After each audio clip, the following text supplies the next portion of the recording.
Hi and welcome to Scott's Inverts. I'm Scott. These are the inverts. Yes, there's a lot of silver in the background. I am going to be getting some posters of spiders, of isopods and such like to go up behind me. And if you know any good links, please let me know down in those comments. So for our first video from the official Spider Crack Shack, it's got to be a pairing video. We've been pairing spiders for about 6 years now. So today we're going to be pairing our Psalmopaeus pulchra. We have paired the Emernia several times in the past and had a couple of egg sacs off her. So we're going to move to a different species in the same genus, the pulchra, and absolutely beautiful, beautiful spider. We have got a Cambridgei. I am looking for a mature male. So if you do have one, or if you have a sub-adult one, please drop me a message across any of my socials and maybe we can have a conversation about trying to get that male here and pairing up with our female also. And if you're new to the channel, hit that subscription button, because now we're in the Spider Crack Shack, I have got some crazy ideas, some crazy plans and some real good videos for you guys in the forthcoming months. There's a couple of competitions coming up. There's all sorts of bits and bobs. Anyway, let's get into today's video. Let's try and pair these beautiful spiders together. Fingers crossed she doesn't munch him. Fingers crossed he gets away. And triply, quadruply, fingers crossed, we can actually get them paired. So up on screen is our mature male Psalmopaeus pulchra, Trinidad chevron, and that is the female's enclosure, and there she is. Sexual dimorphism, so the difference between the two sexes when they're mature, is quite evident. She has that beautiful orange coloration, and he is a lot more golden, yet still a little bit fluffier, and it's just as shockingly beautiful. A few vibrations there from the male. A female with the little legs sticking out of her webbing, kind of sensing what's going on. He's looking to be vibrating over there, that side, feeling the female's hormones and sensing those very tiny vibrations that the female's doing back to him. So he knows if it's good to go nearer, or if literally she's saying, if you come near me, you're dinner. So a little bit longer, maybe about a minute or two, they kind of stayed in that position, and then he actually started moving around the enclosure a little bit, as you can see on screen. Now what this does is it makes the female kind of realise that he's moving around, he's serious, and he really wants to pair. He's also making those micro vibrations and those more dominant vibrations as he goes along also. The female's not moved or tapped back as yet, so at this moment I'm kind of thinking, what is going to happen? I would have liked to have seen her tapping back before he starts making his way down this part of the court bark. And yeah, she does end up coming out, and just look at her, she is shockingly beautiful. Huge taps on the glass there from the female. The male is not in the best of positions just yet, and he goes for a wander off, and I'm thinking, is he just going to walk out the enclosure? But he doesn't. He still kind of stays in there, stays on the edge. The female's getting really frisky with all those taps and those vibrations. She is very receptive to him, but he's wandering off.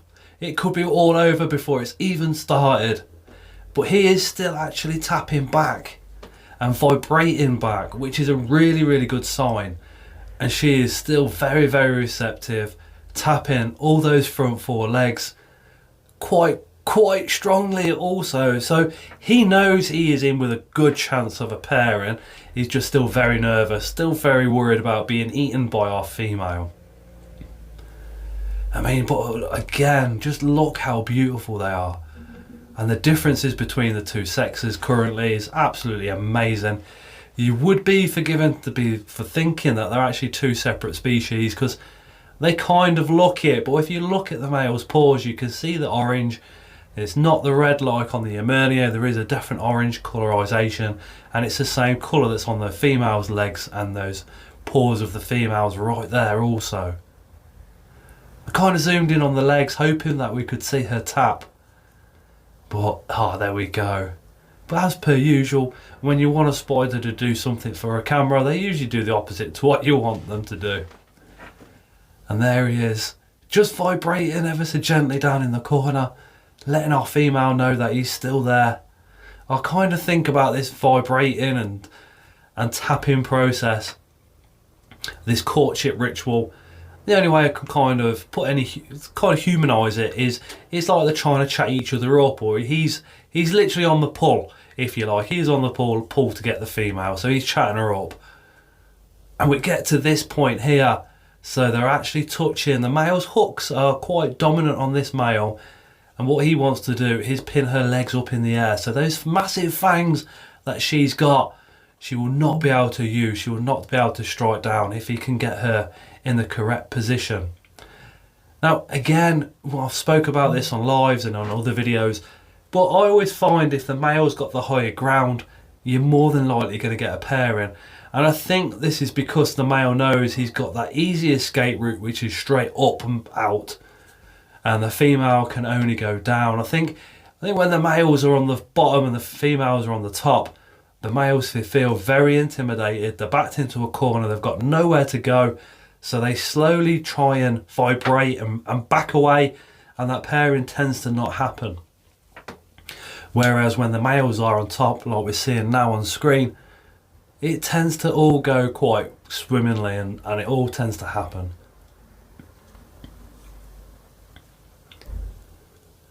Tippy tapping, little micro vibrations again. I do believe that when spiders pair like this, when we think they're not vibrating, I think they do like micro vibrations, so they're still definitely talking to each other.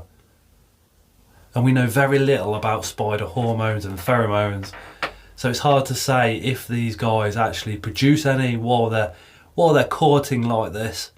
It would be really interesting if they did some more scientific research into that area. I mean, there is a hormone that releases just prior to molting, which causes a liquid to form between the old molt and the new skin. So it is potentially possible that they do actually produce a hormone or a pheromone when they're courting. But just look, I absolutely love watching the Psalmopoeus genus pair. They just seem to be very, very gentle. Very gentle. Some of their movements seem to be decisive, and others seem to be like a stab in the dark, or a little or fumbling around almost. Really intriguing at this point, because the male kind of moves and put himself in the position to be just off centre of the female. So if he did come down now to do any pinning of the legs, it wouldn't quite work. So he has to readjust himself. They're absolutely face on. And then he can pin up those fangs like he is now. So those hooks are actually on the fangs, and he's shook it, he's gone down.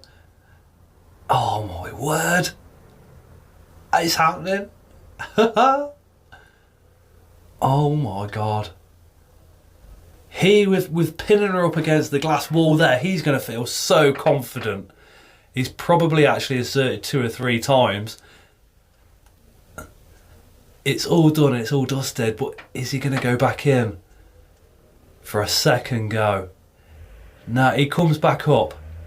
Now with the Psalmopoeus genus in general, they do tend to pair up 2 or 3 times in the same pairing. A lot of spiders, the male does a runner at this point, but I've found with the Psalmopoeus, Amernias and these guys, that the male kind of hangs around for game number 2. Game number 2. Don't ask me where that came from. But go number 2. They tend to hang around for a second try. And we'll just go in now and we'll see if this second try is also successful. Again, he's got the higher ground, which is, I think, is really important for spiders. Because if you're seeing how his character's changed, and now he's got that higher ground, he's feeling a lot more comfortable, a lot more confident. And I think she picks up on that. So she's even more receptive. He's still vibrating. Little taps on her legs also, look. I think he's just like testing the water. And she vibrates like literally to give him the go ahead to say, look, I'm not going to eat you, come back down, we'll do it all over again maybe. What do you reckon in those comments? Let me know downstairs what you think those vibrations are actually about. Because when it comes to the vibrations, it doesn't matter where you are in the hobby. We are kind of still guessing what they're actually communicating to each other. But generally it's thought that they're just making their intentions clear to each other. He is in an ideal position again, look, right above the female. Female's directly below him, so his confidence is going to be through the roof. So fingers crossed he goes back in, which it looks like he's doing. And it is very difficult to try and get the best camera angles, because if you've ever tried filming, oh there we go, spiders, you'll understand what I mean by the camera angles, especially being in a glass enclosure. There's only so many places you can actually put your phone. But we've just seen those palps go down towards the opening, sorry, the furrow. So I don't know if he did another insertion, I don't know if it was a successful one or not, but he's still hanging around a little bit longer. And there's our female down the bottom looking absolutely amazing still. That male is also shockingly beautiful. This male come from Shortbread Spiders. I bought him off Adam. Shortbread Spiders is on Facebook. He also breeds a lot of spiders and also sells quite a few of the slings and mature males and what have you. So hook him up with a follow on Facebook. Really, really nice guy. And if he sends you a voice note, his voice is absolutely amazing. I know it sounds strange, but you would understand. If he sends you a voice note, you'll understand what I mean. He has got a voice for radio, very soothing. Shortbread Spiders on Facebook. But look, this is like, it's almost like a stalemate, but he's definitely wanting to go again. I think there must have been some insertions because how reluctant the female is at the moment. So I think she might be thinking, look mate, you've done your deed, everything's fine, you know, go home. Go and have a kebab on the way home, you'll be fine. But he's very insistent, very persistent in having a third go or a third try at the prize. I just hope she doesn't get annoyed with him and just turn around and sink her fangs. We want him to live for another day, to produce that another sperm web and come back and have another go. But she has just turned herself around, and again, look, he's directly above her yet again. So that's the third time, and look how confident he is now. I think if she was on top and he was below, we would not be seeing this level of confidence from the male at all. Just look. Oh, he's doing it again. He's pushed her right back and he's pinned her up against the glass. So he now knows that she can't actually get him. She can't go anywhere. So all that leg's just come round from the female. That had my heart pumping then. Oh, just saying that she couldn't get him. Imagine if she just pulled him in now. I would be absolutely gutted. But yeah, boom, there we go. Happy days. So what we'll do now is we will take the male out, we'll let him rest for a few days, see if he produces another sperm web, and then he can go back in again. But just look how beautiful she is. Oh my word.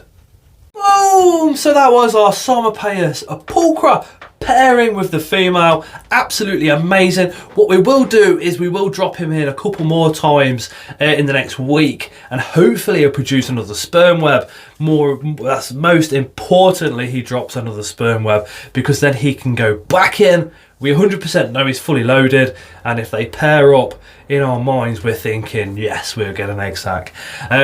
I absolutely love this genus. I think the Psalmopoeus genus is one of those genuses that just gets overlooked in favour of things like Polythiaria and Avicularia and other genuses like those. Because they're a new world, everybody seems to go and bypass them almost, and there is some stunningly beautiful spiders in this genus. The Emernia, in my opinion, is one of the best looking spiders in the hobby. The black and the orange contrasts on those are just absolutely stunning. And of course, this pulchra, the female, the abdomen, my word, literally looks like somebody's come along with a set of pastels and gathered those pastel shades across a bomb. Absolutely stunningly beautiful.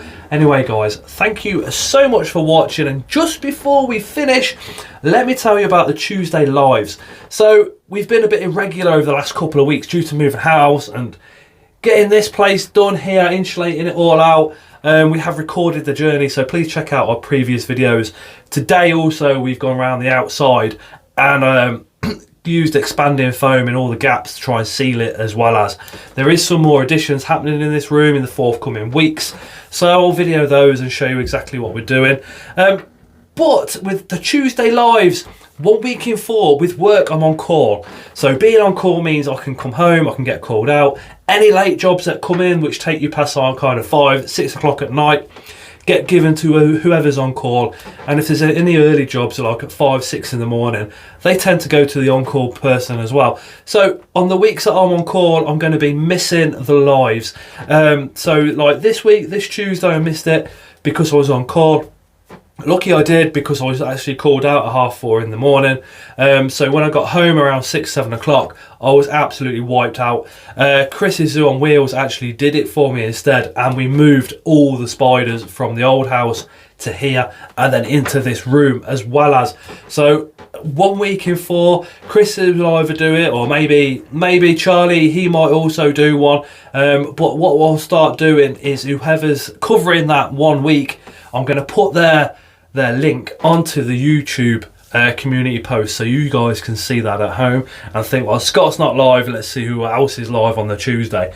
This Tuesday coming, I certainly will be live for the next 3 Tuesdays, and it'll be from 8 PM. So if you're free, please pop along, come say hello and all the rest of it. I'm actually recording this while the England game's playing, so I'm not a massive fan of football, but I do like to know that our home team is winning, so fingers crossed they're actually in front now. I have no idea, because we've been pairing spiders.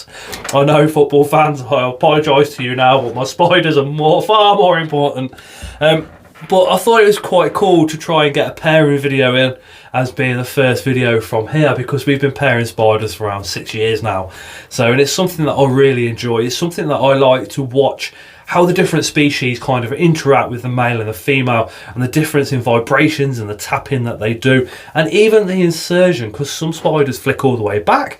As you've seen with this one, the male just dives straight in at one point, and that's generally when the insertion happens. Others go for like a real slow, gentle reach, tap, gone. It just really fascinates me, because you just assume that they would all do the same things, but they do not. And that's one of the things that really intrigues me about the pairings. And then obviously, fingers crossed, we get some slings, and then we can move some of those onto you guys as well at real cheap price, obviously. But anyway, thank you so much for watching. If you've not subscribed, hit that subscription button. And if you've not checked out the previous videos on decking all of this place out, please go back and check out those. Anyway, thank you so much for watching, and as always, we shall see you again on the next one.